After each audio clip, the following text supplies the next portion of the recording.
ఆ రోజు సాయంత్రం అర్జున్ రాగానే నివేదిత తల్లికి చెప్పి అతనితో బయలుదేరి వెళ్ళింది. నువ్విలా ధైర్యంగా నాతో రావడం చాలా ఆశ్చర్యమనిపిస్తోంది నివి అన్నాడు. దీనిలో అంత ఆశ్చర్యపోవాల్సింది ఏముంది అడిగింది. ఆశ్చర్యం కాదా? ఆంటీతో అంకుల్తో చెప్పొచ్చావు. నేను అనుకున్నాను వాళ్లకు తెలియకుండా వస్తావు, లేకపోతే ఆంటీ వాళ్ళు ఊరుకోరు అని. అదేంటి అమ్మ నాన్న ఎందుకు వెళ్ళొద్దంటారు? నువ్వు మాకేమైనా పరాయివాడివా అడిగింది నవ్వుతూ. ఆ మాట వింటూనే అతని ముఖం సంతోషంతో వెలిగిపోయింది. నిజమా? నేను మీకు పరాయివాణ్ణి కాదా అన్నట్టు అతని కళ్ళు ప్రశ్నించసాగాయి. ఏంటర్జున్ అలా చూస్తుండిపోయావు? ఏంటి అంత ఆశ్చర్యం? నివి ఆమె చెయ్యి అందుకున్నాడు. నవ్వుతూ అతని వైపు చూసింది. నువ్వు ఇప్పుడు అన్నమాట నిజమేనా? నేను మీకు పరాయివాణ్ణి కాదా అడిగాడు. నిజమర్జున్, నువ్వు మాకెప్పుడూ పరాయివాడివి కాదు, మా ఇంట్లో ఒకడివి. నిన్ను చూడకపోతే నా మనసంతా ఆ రోజు ఎలా అయిపోతుందో తెలుసా? అర్జున్ కళ్లల్లో కాంతి తళుక్కుమంది. ఇద్దరూ బీచ్లోకి వెళ్ళి కూర్చున్నారు. ఏంటో ఇంటి దగ్గర చెప్పకుండా ఇంత దూరం లాక్కొచ్చావు, ఇప్పటికైనా చెప్తావా లేదా అంటూ నవ్వింది.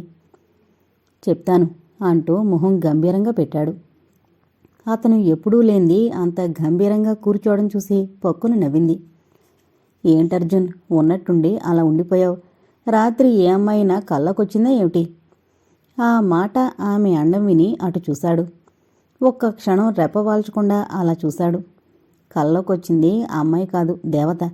అపురూప సౌందర్య రాశి నన్ను కవ్వించి పారిపోయింది. అబ్బా, అయితే గడుసుదే సుమా. చాలా గడుసుది. ఎంత గడుసుదో అంత చక్కంది. నీకీ మధ్య కవిత్వం బాగా వచ్చేస్తోంది. సినిమాకి పాటలు రాయడానికి వెళ్ళకూడదు? వెళ్తే ఆ సౌందర్యరాశి ఒప్పుకోవద్దు? కొంటిగా చూశాడు. ఏం? చెంపకు చెయ్యి ఆనించుకుంది అతని మాటలు శ్రద్ధగా వింటూ. నేను కనిపించకపోతే ఆ అందాల రాశి ఒక్క క్షణం ఉండలేదు. అబ్బా, మరేంటనుకున్నావు? అర్జున్ కొద్దిగా భుజాలు ఎగరేశాడు. ఎంతకు ఆ అమ్మాయి ఎవరు? చెప్పుకో చూద్దాం. ఏమో బాబూ, నేను చెప్పలేను. మూతి ముడిచేసింది. అలా ఊడుకోకూడదు, కాస్త ఆలోచించి చెప్పాలి. అతను గట్టిగా నవ్వేస్తూ అన్నాడు. పేరు తర్వాత చెప్తాను, ముందు నువ్వు నాకు సలహా ఇవ్వాలి. ఏంటి అన్నట్టు చూసింది. నేను నీకు సలహా ఇవ్వాలా అన్న అర్థం వచ్చినట్టున్నాయి ఆ చూపులు. నేను ఒక అమ్మాయిని మనసారా ప్రేమించాను, పెళ్లి చేసుకోవాలని నిశ్చయించుకున్నాను. అయితే ఇకనే మీ అమ్మ నాన్నగారితో చెప్పి వెంటనే పెళ్లికి ముహూర్తం పెట్టించేమను అంది తేలిగ్గా. అది అంత సులభమంటావా? ఎందుకు కాదు? విచిత్రంగా అడిగింది. ఆ అమ్మాయిని కనుక్కోవద్దు?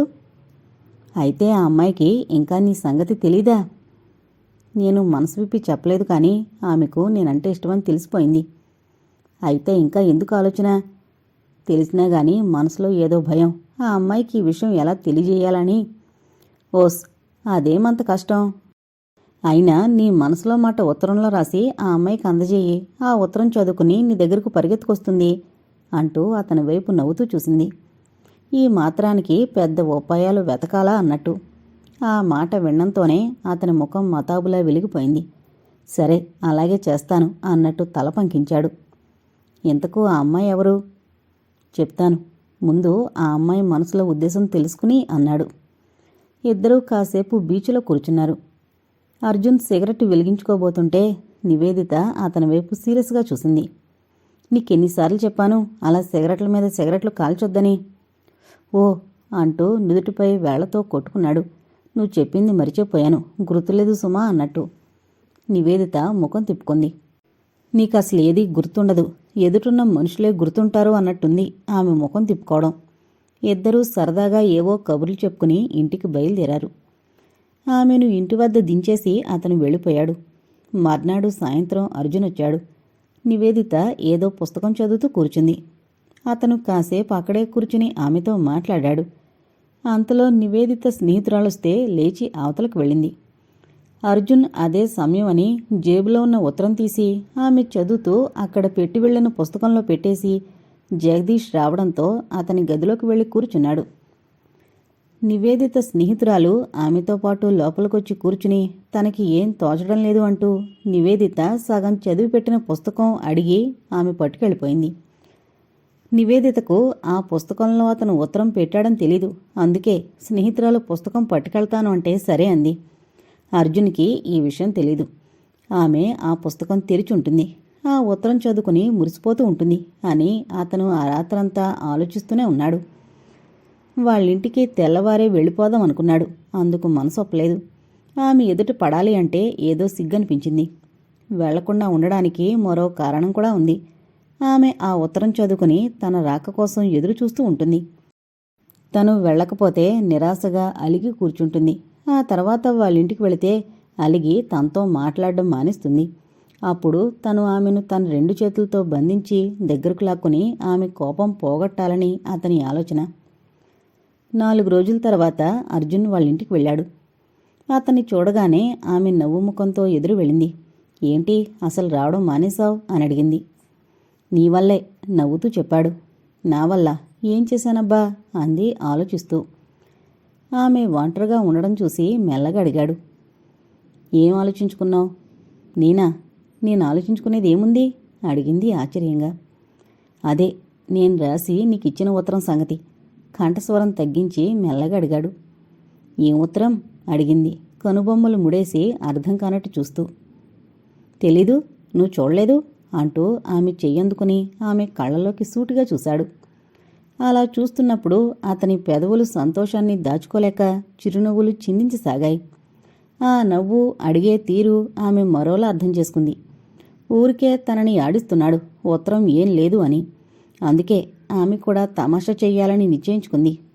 నువ్విచ్చిన ఉత్తరం నేను చదవకుండా ఉంటానా అంది కళ్ళు తమాషాగా తిప్పుతూ.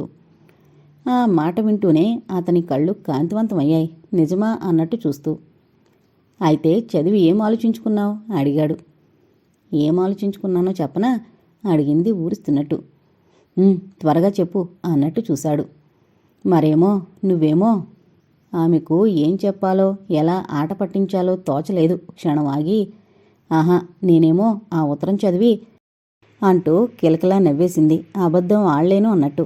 అది అతనికి మరో విధంగా అర్థమైంది. తేలిగ్గా ఊపిరి పీల్చుకున్నాడు. మనసులో ఉన్న అనుమానాలన్నీ తొలగిపోయినట్టయి మనసుకి హాయిగా అనిపించింది. లేకపోతే ఉత్తరం చదివావా అని 10 సార్లు అడిగితే నేనేం చెప్తాను అంది మూతి సున్నాలా చుట్టి. నిజమే, ఆడపిల్ల అంతకంటే ఏం చెప్తుంది, అందుకే అలా నసిగేసింది. సరే, ఆ మాత్రమైనా తెలియజెప్పింది చాలు. ఆమె మనసు తనకి ఎప్పుడో తెలుసు. మరోసారి తెలుసుకుంటే తన తల్లిదండ్రులకి నివేదిత గురించి రాయొచ్చు అనుకున్నాడు. అంతలో జగదీష్ రావడంతో ఆ సంభాషణ మరోవైపుకు మళ్ళింది. ఆ రోజు నుండి అర్జున్లో చాలా మార్పు వచ్చింది. కాస్త అల్లరిగా, ఆకతాయిగా ఫ్రెండ్స్తో తిరిగేవాడల్లా కుదురుగా ఉంటూ ఫ్రెండ్స్తో తిరగడం తగ్గించేశాడు. అల్లరితనం, ఆకతాయితనం తగ్గిపోయి మనిషిలో పెద్ద తరహా వచ్చింది. ఖర్చులు తగ్గించి పొదుపుగా ఉంటూ డబ్బు బ్యాంకులో దాయసాగాడు. తన కోసం ఏమీ కొనుక్కోకుండా ప్రతి పైసా నివేదిత కోసం దాస్తున్నాడు. చాలా డబ్బున్న వాళ్ళ అమ్మాయి. ఆమెకి ఏం తక్కువైనా ఆమె మనసు బాధపడుతుంది అని, ఆమె మనసు నొప్పించకూడదని అలా చాలా ఆలోచించేవాడు. సినిమాలు, సిగరెట్లు మానేసేవాడు. జగదీష్ ఇంటికి మాత్రం రోజూ వచ్చి వెళుతుండేవాడు.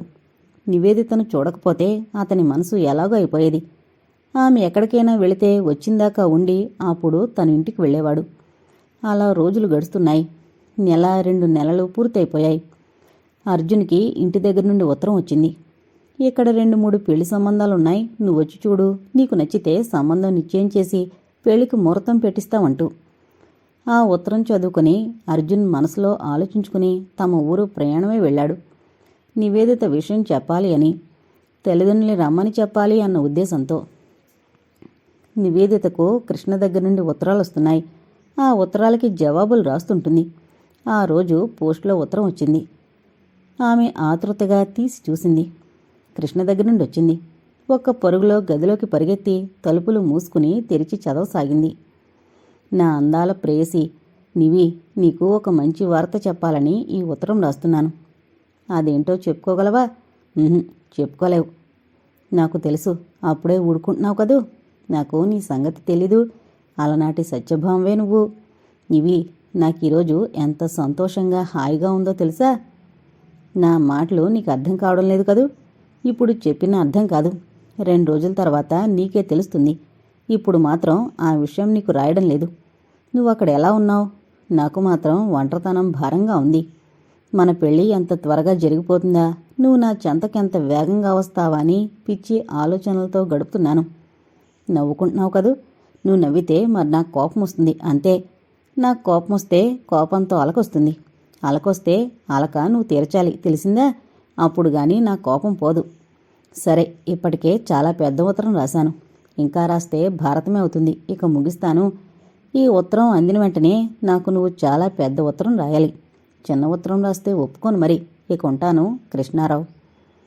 ఉత్తరం చదువుకుని నివేదిత సంతోషంతో పొంగిపోయింది. ఏంటబ్బా, తనకి 2 రోజుల్లో తెలిసేది అంటూ ఆలోచించసాగింది.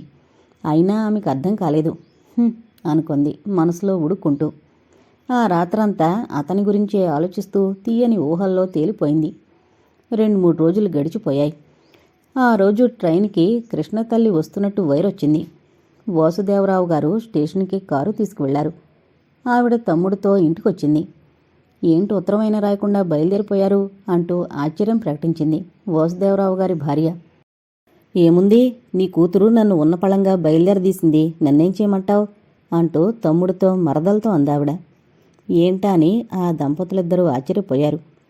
ఆ రాత్రి భోజనాలయ్యాక తమ్ముడితో మరదలతో అంది.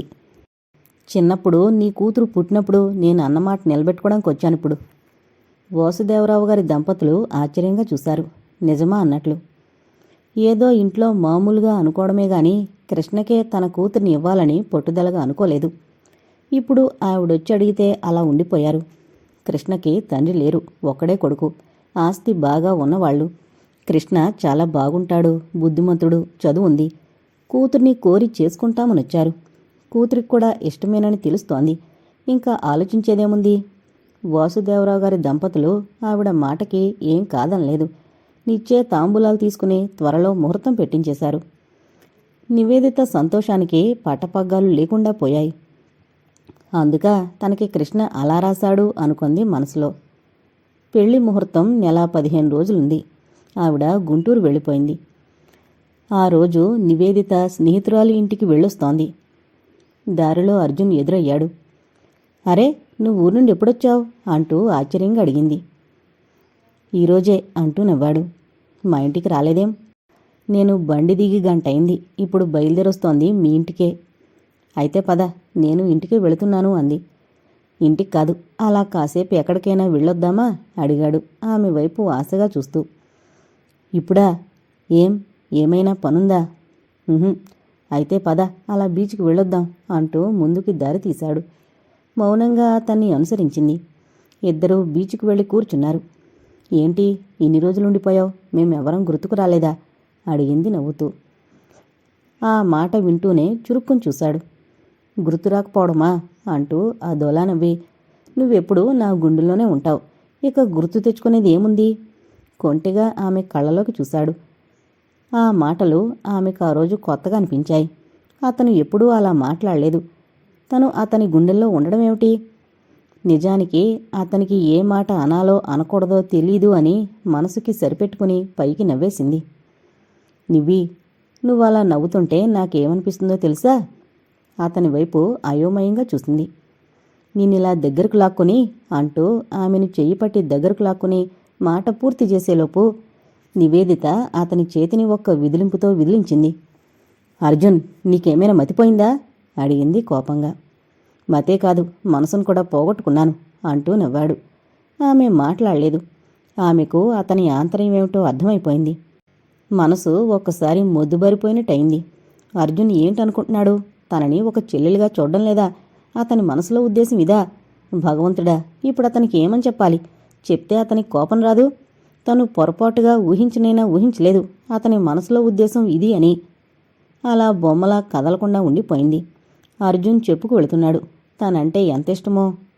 ఆ మాట ఎలా కనుక్కోవాలని ఆలోచిస్తూ తన సలహా తీసుకోవడం, ఉత్తరం రాసి ఇమ్మండం, ఆ మాట ప్రకారమే ఉత్తరం రాసి పుస్తకంలో పెట్టడం, తర్వాత తను చదువుకుని ఆనందించడం, అతని ఇంటికి వెళ్ళి తల్లిదండ్రులతో ఈ విషయం చెప్పడం, వాళ్ళు ఒప్పుకుని మంచి రోజు చూసుకుని వస్తామని చెప్పడంతో ఈ విషయం తనకి ఎంత వేగం చెప్దామా అని పరిగెత్తుకు రావడం అంతా చెప్పసాగాడు.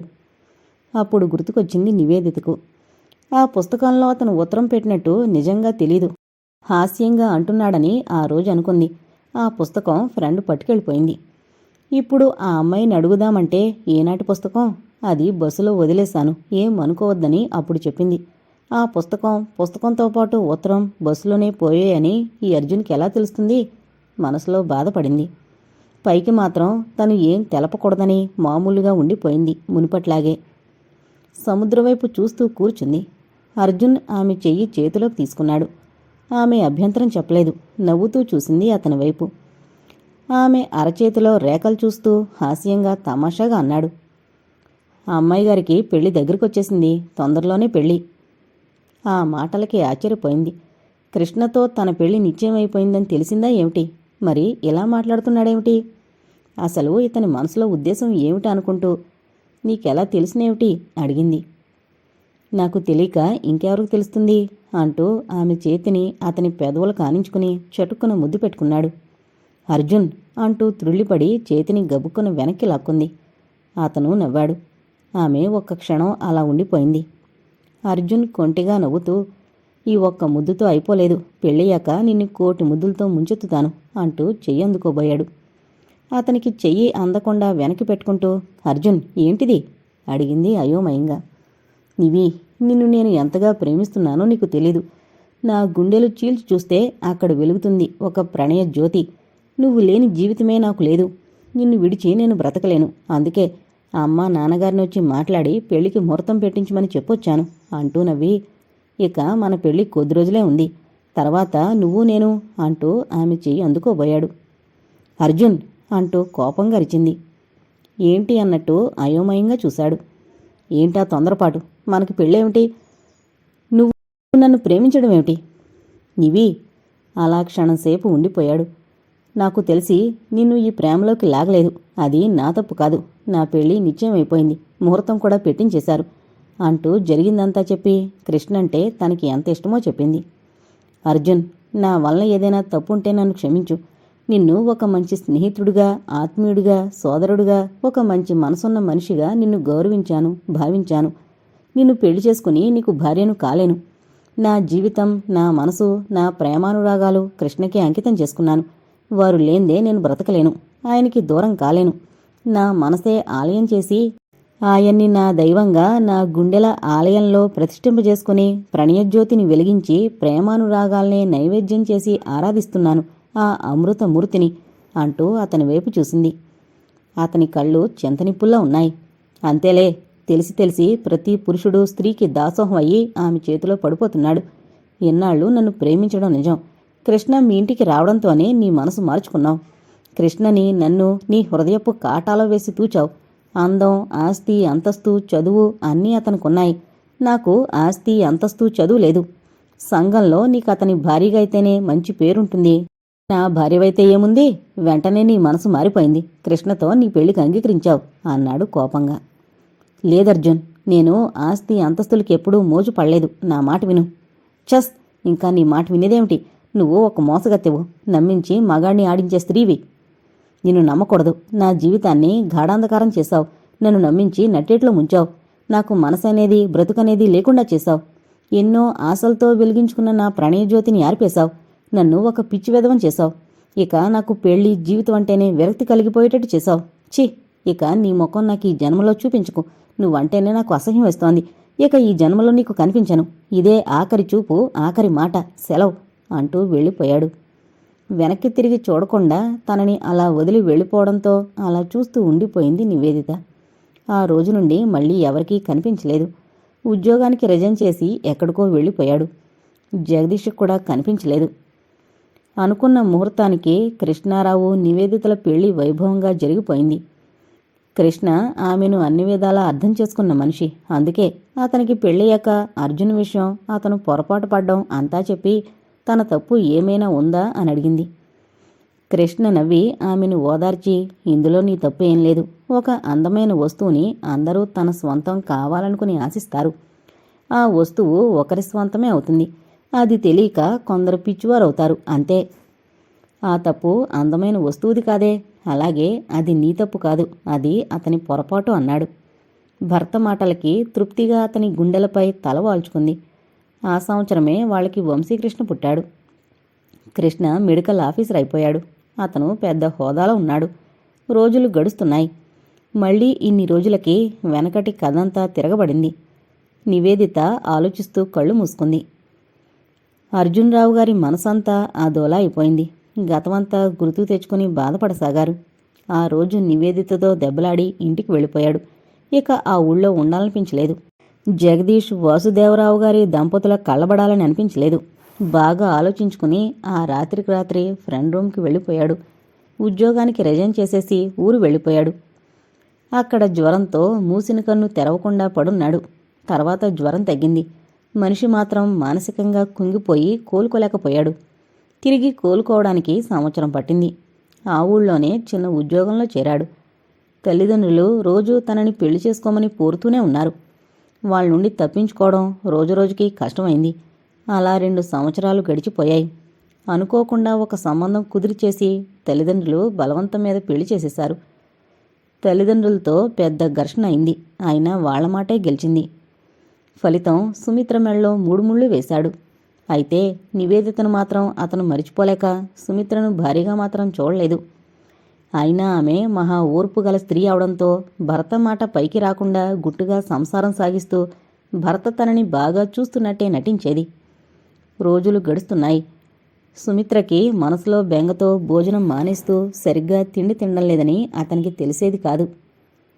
ఆ సంవత్సరమే కోరమండల్లో ఉద్యోగం వస్తే వైజాగు భార్యను తీసుకుని వచ్చేసి ఆ ఊళ్ళో కాపురం పెట్టాడు. అలా రోజులు గడుస్తున్నాయి. సుమిత్రకు అతను దూరంగానే ఉంటున్నాడు. భోజనం సరిగ్గా చేయక ఆమె ముఖం తిరిగి పడిపోయింది. అతను కంగారు పడి ఆమెను తీసుకువెళ్లి మంచం మీద పడుకోబెట్టాడు. అప్పుడు అసలు విషయం తెలిసి బాధపడ్డాడు, సిగ్గుపడ్డాడు. ఆమె భోజనం చేస్తుందా లేదా అని తెలుసుకోకుండా ఆమె అమర్చి పెడితే తను మాత్రం శుభ్రంగా తింటున్నాడు అని బాధపడి పశ్చాత్తాపం పడ్డాడు. ఆ రోజు రాత్రి బాగా ఆలోచించి తన మనసులో ఉన్న బాధ, ఆ బాధ భార్యకు పంచకూడదు అని తలచి ఆమెకు అన్యాయం చేయకూడదు. తనని బట్టి కదా వచ్చింది ఇంటికి. తనే సరిగ్గా చూడకపోతే ఇక ఆమె జీవితం ఏమిటి అని ఆలోచించి ఆ రోజు రాత్రి నిండు మనసుతో భార్యను దగ్గరకు తీసుకున్నాడు. ఆ సంవత్సరమే వాళ్ళకి కూతురు పుట్టింది. భర్త ద్వారా అన్నీ విన్న సుమిత్ర ఆలోచించి కూతురికి నివేదితారాణి అని పేరు పెట్టింది. అదేమిటి అని ఆశ్చర్యపోయాడు. మీ మనసులో ఎలాంటి బాధున్నా ఆమె మూలాన కదా మీకు నేను భార్యనయ్యే అదృష్టం దక్కింది అంటూ భర్త గుండెల్లో తలదాచుకుంది. ఆ దేవతను తను మాత్రం మరవగలడా? భార్య కూతురికి ఆ పేరు పెట్టడం తనకి చాలా సంతోషం కలిగింది. కూతురంటే పంచప్రాణాలు. నివేదితారాణి చాలా తెలివిగా చదవడం చూసి మెడిసిన్ చదివించాలని ఉండేది. అతని కోరిక ప్రకారం మెడిసిన్ చదవసాగింది. రోజులు గడుస్తున్నాయి. ఎప్పుడైనా అతనికి నివేదితాదేవి గుర్తుకొస్తే చాలా బాధ అనిపించేది. ఎంత మోసం, ఎంత నమ్మించింది. చివరకు ఆస్తి అంతస్తులు చూసి తనపై ప్రేమ అనేది లేదని మాట మరిచేసింది. అర్జున్ మనసులో బాధపడేవాడు. రాణి పెరిగి పెద్దదయ్యి మెడిసిన్లో సీటు సంపాదించుకోవడంతో అతనికి ఒక విధమైన గర్వం ఏర్పడింది. నా కూతురు డాక్టర్ అయిపోయింది అనుకున్నాడు మనసులో. రాణి కూడా నివేదితలాగే అందంగా ఉంటుంది. ఆమె కూడా ఇలాగే తెల్లగా, అందంగా, చక్కగా ఉండేది. అలా సాగిపోయేవి అతని ఆలోచనలు. పాత రోజులు గుర్తు తెచ్చుకుంటూ అతను బాధపడసాగాడు. భార్య కావలసిన నివేదితతో వియ్యమందడమా? అది తన కంఠంలో ప్రాణం ఉండగా జరగదు. భగవంతుడు ఎందుకు ఇలాంటి పరీక్షలు పెడతాడో తెలీదు. నివేదిత సంగతి రోజులు గడిచే కొద్దీ మర్చిపోతూ సంసారంలో పడిపోతే మళ్ళీ ఇన్ని రోజులకు ఆమె కనిపించింది. ఎంతో దురదృష్టం. ఆమెను చూస్తుంటే కత్తి తీసుకుని కంఠంలో పొడిచి చంపాలనిపిస్తోంది. అంతలోనే ఆమెపై ఏదో తెలియని అభిమానం. ఏమైనా ఆమె అలా అతని కంటికి కనిపించడం సహించలేకపోతోంది మనసు. అందుకే అంత ఖచ్చితంగా చెప్పేశారు. రాణి కాలేజీకి వెళ్ళొస్తోంది. మునుపట్ల నవ్వుతూ సరదాగా ఉండడం లేదు. తండ్రి దగ్గర గారంగా కబుర్లు చెప్పడం లేదు. తల్లి దగ్గర కూడా ముభావంగా ఉంటుంది. ఎప్పుడూ ఆమె గదిలోనే కూర్చుంటుంది. రాణికి జరిగింది తలుచుకుంటే దుఃఖం వస్తోంది. వంశీకృష్ణతో వెళ్లడం, అతనితో మాట్లాడిన మాటలు, ఆ స్నేహం, ఆ ప్రేమ, ఆ చనువు అన్నీ గుర్తుకొస్తున్నాయి. పెద్దవాళ్ల ప్రోత్సాహంతో స్నేహం అయింది. వాళ్ళ చేతులతో తమ ప్రేమలతని త్రుంచేస్తుంటే ఇక మిగిలేది ఏముంది? రాణి తనలో తాను కుమిలిపోసాగింది. తన మనసులో బాధ ఎవరికి చెప్పుకుంటుంది? కాలేజీలో వంశీకృష్ణ కనిపించినా ముఖం తిప్పేసుకుని వెళ్ళిపోతున్నాడు. ఇక ఈ జీవితం అంతే. ఆమెకు బ్రతకాలంటే, జీవితం అంటే విరక్తి కలిగిపోతుంది. ఏ విషమో మింగిచేస్తే అనిపిస్తుంది. రోజులు భారంగా గడుస్తున్నాయి. సుమిత్ర భర్తతో ఇది సంగతి అని చెప్పలేదు. ఎందుకు అని అడగలేదు. ఆమెకు తెలిసిపోయింది ఆ నివేదితనే ఈమె అని. అందుకే భర్త అంత బాధపడుతున్నారు. అటు కూతురు దుఃఖం, ఇటు భర్త ఆవేదన. ఇద్దరి మధ్య ఆమె నలిగిపోసాగింది. ఒకరోజు కాలేజీ నుండి రాణి ఇంటికొచ్చేసరికి అర్జునరావు గారు ఎదురుపడ్డారు. కూతురులో మార్పు చూసి త్రుళ్ళిపడినట్టయ్యారు. అసలే రాణి తెల్లని తెలిపేమో రక్తం లేనట్టు ఇప్పుడు మరీ పాలిపోయినట్టు కనిపిస్తోంది. ముఖం పీకుపోయి, కళ్ళు లోతుకుపోయి ఎలాగో ఉంది. ఆ అమ్మాయిని ఎవరైనా చూస్తే జబ్బు పడిందేమో అనుకుంటారు. అలా అయిపోయింది. రాణి, ఆయన కంఠస్వరం గంభీరంగా పలికింది. గుమ్మంలో పక్కన ఆగిపోయి తండ్రివైపు చూసింది. ఏంటి పిలిచారా అన్నట్టు. ఏంటి అలా అయిపోయావు? అసలు నువ్వు భోజనం చేస్తున్నావా లేదా? సూటిగా ప్రశ్నించారు. రాణి మాట్లాడలేదు. నువ్వింకా వంశీకృష్ణుని మరిచిపోలేక అలా బాధపడుతున్నావేమో. మీ పెళ్లి జరగడం ఇక కలలో మాట. ఇక అబ్బాయి సంగతి మరిచిపోయి నీ చదువులో నువ్వు పడు. వేరే మంచి సంబంధం చూసి పెళ్లి చేస్తాను అన్నారు. మంచి సంబంధం మనసులోనే అనుకుని పేలవంగా నవ్వుకుంది. జరగనివి ఎన్నో ఉంటాయి. వాటికి మనం బాధపడే ప్రయోజనం లేదు. నా ఇన్నేళ్ల అనుభవంలో నేను తెలుసుకుందదే. నువ్వు చిన్నదానివి, నీకు తెలీదు. నాన్నా, జాలిగా చూసింది. ఆయన ప్రశ్నార్థకంగా చూశారు. అందుకే నాన్న, మీ మాటకు గౌరవం ఇచ్చి నా గుండెల్లో నేను వెలిగించుకున్న ప్రణయజ్యోతి నేనే చేతులారా ఆర్పేసుకున్నాను. ఇక ఆ ప్రణయజ్యోతి వెలగదు అంది. అలా అంటున్నప్పుడు ఆమె కంఠస్వరం బరువుగా, బాధగా ధ్వనించింది. కళ్ళనీళ్లు సుడులు తిరుగుతుండగా అక్కడి నుంచి పారిపోయింది. అర్జునరావు గారు నిశ్చేష్టులై అలా నిలబడిపోయారు. కూతురి సంతోషాన్ని చేజేతులా నాశనం చేస్తున్నానా అని తనలో తానే కుమిలిపోసాగాడు. ఆయన పట్టిన పంతం మాత్రం విడవలేదు. వంశీకృష్ణలో చాలా మార్పు వచ్చింది. మునుపట్ల హుషారుగా, ఉత్సాహంగా ఉండడం లేదు. ఏదో పోగొట్టుకున్నట్టు దిగులుగా ఎలాగో ఉంటున్నాడు. కృష్ణారావు గారి దంపతులు ఇది గమనించినా మౌనంగా ఉండిపోయారు. నివేదిత మనసులో రకరకాల ఆలోచనలు ముసురుతున్నాయి. అర్జున్ తనని ఎలా పొరపాటుగా అర్థం చేసుకున్నాడు? అసలు తనకు అతనంటే ఎలాంటి అభిప్రాయం లేదు. తనని అపార్థం చేసుకుని తనని ఒక మోసగత్తిగా సృష్టించాడు. ఈ విషయాలన్నీ కృష్ణారావు గారికి తెలుసు. ఆ అర్జునరావే ఈ అర్జునరావు గారు అని భార్య చెప్పడంతో తెలిసింది. అయినా అతను ఎటూ చెప్పలేని పరిస్థితుల్లో ఉన్నారు. అటు కొడుకు, ఇటు భార్య.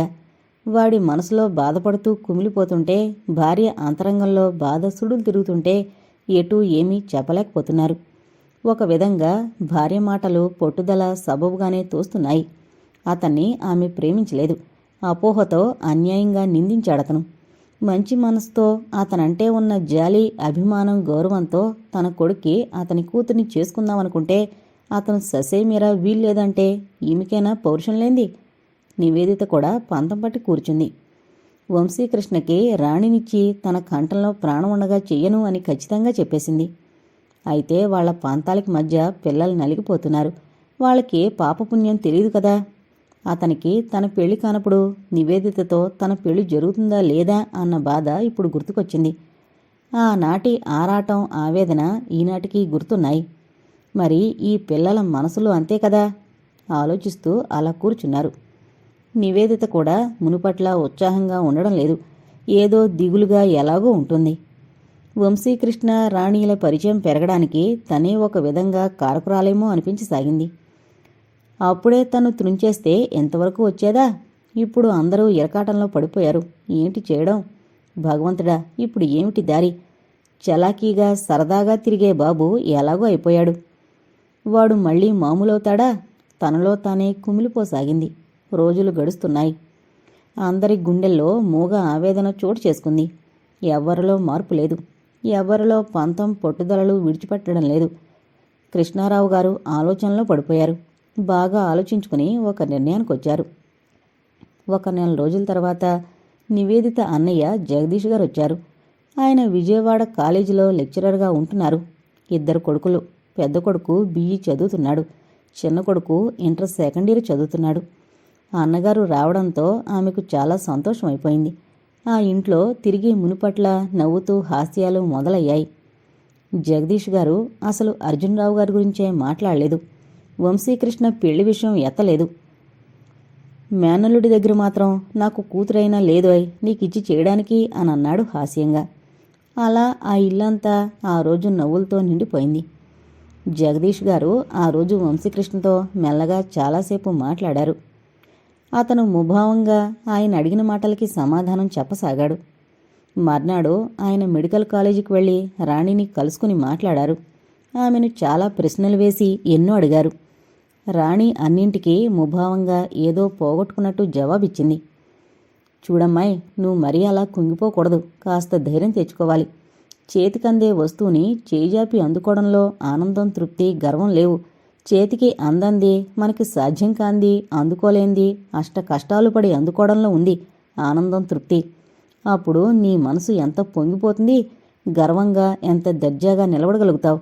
అది ప్రతి ఆడపిల్ల నేర్చుకోవాల్సింది. అంతేగాని బాధలకి గాథలకి కుంగిపోయి జీవితాన్ని చీకటమయం చేసుకోవడం అంత తెలివి తక్కువతనం మరొకటి లేదు, తెలిసిందా? పెద్దవాణ్ణి, నేనెందుకు చెబుతున్నానో విను. మేమందరం మీ మంచి, మీ సుఖాన్ని, మీ సంతోషాన్ని కోరేవాళ్లమే. నన్ను నమ్ము. మీ ఆంటీకి కూడా నువ్వంటే ఏం కోపం లేదు. అంతా పై కోపాలే. అలా చూస్తుండు. మీ నాన్న కోపం, మీ ఆంటీ కోపం ఉఫ్ అని ఎగరగొట్టేస్తాను అంటూ ధైర్యం చెప్పి ఆయన ఇంటికి వచ్చేశారు. చెల్లెల దగ్గర ఆయనేం మాట్లాడలేదు. అర్జునరావు గారి ఇంటికి ఆయన వెళ్ళలేదు. ఆ పెళ్లి విషయాలే మాట్లాడలేదు. ఆ రాత్రి చెల్లెలు లేకుండా చూసి కృష్ణారావు గారి దగ్గర కూర్చున్నారు. అన్ని ఏర్పాట్లు చేసేశావా అడిగారు జగదీష్. ఏర్పాట్లన్నీ చేసేసే నీకు కబురు చేశాను. నీతో ఆలోచించి ఒక నిశ్చయానికి వచ్చేశాను అన్నారు కృష్ణారావు గారు. సరే, నువ్వు అలా కూర్చో, అంతా నేను చూసుకుంటాను. ఇక నేనేం కలగజేసుకోను, అంతా నువ్వే చూసుకోవాలి. సరే, అలాగే. నేను అమ్మాయి అబ్బాయితో కూడా మాట్లాడొచ్చాను. రేపు మళ్ళీ వివరంగా మాట్లాడి ధైర్యం చెప్పొస్తాను. నువ్వు మాత్రం దీనిలో నీకేం తెలియనట్టు ఊరుకో. కృష్ణారావు గారు నవ్వుతూ తల ఊపారు, అలాగే అన్నట్టు. జగదీష్ గారు ఆయన ఇద్దరూ ఆ విషయాలే చాలాసేపు మాట్లాడుకున్నారు. లేకపోతే అబ్బాయిని చూడలేకపోతున్నాననుకో, పాపం వాడు చాలా చిక్కిపోయాడు జాలిగా అన్నారు. అతని మాటలకి జగదీష్ గారు నవ్వి, ఇక ఆ బెంగవాడికి ఉండదులే, లావైపోతాడు అన్నారు. ఇద్దరూ నవ్వుకుంటూ ఆ విషయాలే చాలాసేపు మాట్లాడుకున్నారు. ఆ రోజు ఉదయం నివేదితకు కృష్ణారావు గారికి ఫోన్ వచ్చింది. మేమెవరో మీకు తెలీదు. మా తరపున మీకు చిన్న పార్టీ అప్సరా హోటల్లో ఏర్పాటు చేస్తున్నాం. మీ ఇద్దరూ రమ్మని మరీ కోరుతున్నామంటూ. మీరెవరు అడిగారు కృష్ణారావు గారు. తర్వాత తెలుస్తుంది. మీకు మేము ఎవరమైంది తెలీదు. ఈ ఫోన్ ఒకసారి మీ శ్రీమతి గారికి ఇస్తారా? వారికి కూడా తెలియజేస్తాం అన్నారు అవతలి వాళ్ళు. ఆ ఫోన్ భార్యకిస్తే ఎవరు అన్నట్టు కళ్ళతో సైగ చేస్తూ రిసీవర్ అందుకుంది. హలో అంటూ, అమ్మా నమస్కారం. నమస్కారం. మీరెవరు? మీకు సాయంత్రం తెలుస్తుంది ఆ విషయం. మేము మీకు అప్సరా హోటల్లో పార్టీ ఏర్పాటు చేశాం. డాక్టర్ గారు మీరు రండి, తప్పక రావాలి, మర్చిపోకూడదమ్మా. ఉంటాం. అమ్మ నమస్కారం అంటూ ఫోన్ పెట్టేశారు. కృష్ణారావు గారి దంపతులు కూర్చుని ఆ విషయం చాలాసేపు ఆలోచించుకున్నారు. వాళ్ళు ఎవరైంది అర్థం కాలేదు. సరే, హోటల్కి వెళ్ళి చూస్తే తెలుస్తుంది అని భార్యను సాయంత్రం పార్టీకి బలవంతంగా బయలుదేరదీశారు. అర్జునరావు గారు ఆ రోజు ఉదయం ఇంటి వద్దనే ఉన్నారు. ఎవరో ఒక అతనొచ్చి ఆయనకి నమస్కరించి చేతిలో ఉత్తరం ఇచ్చి వినయంగా చేతులు కట్టుకుని నిలబడ్డాడు. ఆయన ఎవరు అని ఉత్తరం విప్పి చదివారు. అర్జునరావు గారికి, వారి శ్రీమతి గారికి అనేక నమస్కారాలతో రాయింది. మేము ఎవరమో మీకు తెలియదు. మేము సాయంత్రం అప్సరా హోటల్లో పార్టీ ఇస్తున్నాం. ఆ పార్టీకి మీ ఇద్దరూ తప్పక రమ్మని కోరుతున్నాం. మీ అమ్మాయి నివేదితారాణ్ణి కాలేజీ నుండి అటే మా కూడా తీసుకువెళుతున్నాం. వస్తారు కదూ? తప్పక రావాలి. మీకోసం చూస్తుంటాం. ఇట్లు మీ స్నేహితుడు. అర్జునరావు గారు ఆ ఉత్తరం చదువుతూనే ఆశ్చర్యపోయారు. కూతుర్ని అటే తీసుకువెళుతున్నారా? ఆయన గుండె ఒక్కసారి ఆగినట్టయింది. వాళ్ళు ఎవరు? తన కూతుర్ని తీసుకెళ్లమేమిటి? వచ్చినతన్ని చాలా ప్రశ్నించారు. నాకేం తెలీదు అని ఏమడిగినా చెప్పకుండా అతను వెళ్ళిపోయాడు. తప్పనిసరయ్యి అర్జునరావు గారి దంపతులు సాయంత్రం పార్టీకి అప్సరా హోటల్కి వెళ్లారు. ఆ హోటల్లో అడుగు పెట్టారు. అలా ఉండిపోయారు క్షణంసేపు. కృష్ణారావు గారి దంపతులు కూడా అక్కడే ఉన్నారు. జగదీష్ గారు వీరి నలుగురికి ఎదురొచ్చి, రండి, వంశీ, రాణి ఇక్కడున్నారు అంటూ పై రూంలోకి తీసుకువెళ్లారు. నలుగురు గదిలోకి అడుగు పెడుతూనే అలా నిలబడిపోయారు, నోట మాట రానట్టు. వంశీ, కృష్ణ, రాణి పెళ్లి ముస్తాబులో పూల హారాలతో నిలబడున్నారు. జగదీష్ గారు వాళ్ళ దగ్గరగా వెళ్ళి చెరుక భుజం మీద చేయి వేసి మెల్లగా అన్నారు, అమ్మా నాన్నగార్ల ఆశీర్వాదం పొందండి. వంశీకృష్ణ, రాణి వాళ్ళ దగ్గరగా మెల్లగా వెళ్ళి నలుగురికి పాదాభివందనాలు చేశారు. నివేదితకి, అర్జున్రావుకి కత్తివాటుకి నెత్తురు చుక్క లేకుండా ముఖాలు తెల్లగా పాలిపోయాయి. వాళ్ళు ఇక ఏం అనలేకపోయారు. జగదీష్ గారు అన్నారు, రోజులు ముందుకు పరిగెడుతున్నాయి, జరిగింది మరిచిపోవాలి, అంతేగాని అవే తలుచుకుని బాధపడి పిల్లల మనసులు విరగొట్టకూడదు అంటూ కృష్ణారావు గారి దంపతులకు, అర్జున్రావు గారి దంపతులకు నచ్చజెప్పారు. వాళ్ళు ఏం మాట్లాడలేదు. ఎంత పెద్ద గొడవైపోతుంది అని తలచిన జగదీష్ గారు వాళ్ళలా నిశ్శబ్దంగా ఉండిపోవడం ఆశ్చర్యం అనిపించింది. ఆ రోజు ఉదయం రిజిస్టర్ మ్యారేజ్ చేయించి ఆ తర్వాత జగన్నాథస్వామి కోవిల్లో పెళ్లి జరిపించి కృష్ణారావు గారికి ఫోన్ చేయించి అర్జున్రావు గారికి ఉత్తరం పంపించి హోటల్ రూమ్లో రూమ్ తీసి వంశీకృష్ణని, రాణిని ఉంచారు. జగదీష్ గారు నవ్వుతూ అందరికీ చెప్పారు. తర్వాత అందరూ మౌనంగా పార్టీలో కూర్చున్నారు. పార్టీకి మెడికల్ కాలేజీ స్టూడెంట్స్ చాలామంది వచ్చారు. పార్టీ అయిపోయింది. వంశీకృష్ణని, రాణిని ఆ హోటల్లో ఉంచేసి కృష్ణారావు గారి దంపతులు, అర్జున్రావు గారి దంపతులు, జగదీష్ గారు ఇంటికి బయలుదేరారు. అందరి మనసుల్లో కోపం కర్పూరంలా హరించుకుపోయి మెల్లగా సంతోషంతో నిండిపోసాగింది. జగదీష్ గారు చెప్పింది నిజమే అనిపించింది. పెద్దవాళ్ల పంతానికి పిల్లల మనసులు నలిగిపోవడం బాగాలేదనుకుని బాధపడి సిగ్గుపడ్డారు. వాళ్ల మనసులో భారం తగ్గి తేలిగ్గా, హాయిగా అనిపించసాగింది. నల్లని మబ్బులు విడిపోయినట్టయ్యాయి. ఒక 3 నెలల తర్వాత కృష్ణారావు గారింట్లో అర్జున్రావు గారు, సుమిత్ర, కృష్ణారావు గారు, నివేదిత భోజనాలయ్యాక తిరిగ్గా కూర్చుని పేకాట ఆడుతున్నారు. కృష్ణారావు గారు అంటున్నారు సుమిత్రను ఉద్దేశించి, మా చెల్లెలు నేను ఎప్పుడు ఓడిపోం. అయితే మా అన్న చెల్లెలమే ఓడిపోతామా? అర్జున్రావు గారు నివేదితని ఉద్దేశించి కృష్ణారావు గారితో పోట్లాడారు. లేకపోతే గెలుస్తారా? అతను గేలి చేశారు. అయితే కాసుకోండి. అర్జున్రావు గారు ఆయన వైపు చూశారు. మా అన్న చెల్లెల్ని అంటే మాత్రం మేము ఊరుకోము. నివేదిత భర్తతో దెబ్బలాడింది. సుమిత్ర మెల్లగా నవ్వుకోసాగింది. అందరూ కోపాలు మరిచిపోయి పాత విషయాలు పూర్తిగా మరుగున పడేసి టైము తెలియకుండా పేకాట ఆడుతున్నారు. వంశీకృష్ణ, రాణీల పెళ్ళవడంతో అందరూ కలిసిపోయి అన్నయ్య, చెల్లెమ్మ అని పిలుచుకోసాగారు.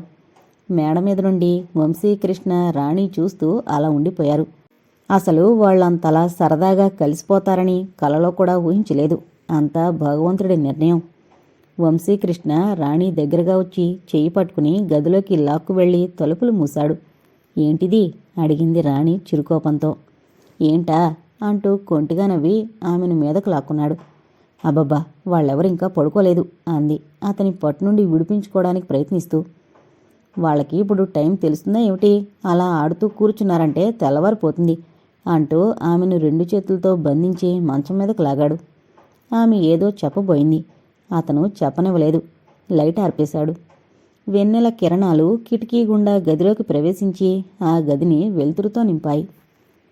ఇంతటితో ప్రణయజ్యోతి అనే నవల కంప్లీట్ అయిందండి. దయచేసి మన ఛానల్ను సబ్స్క్రైబ్ చేసుకోగలరు. Thank you.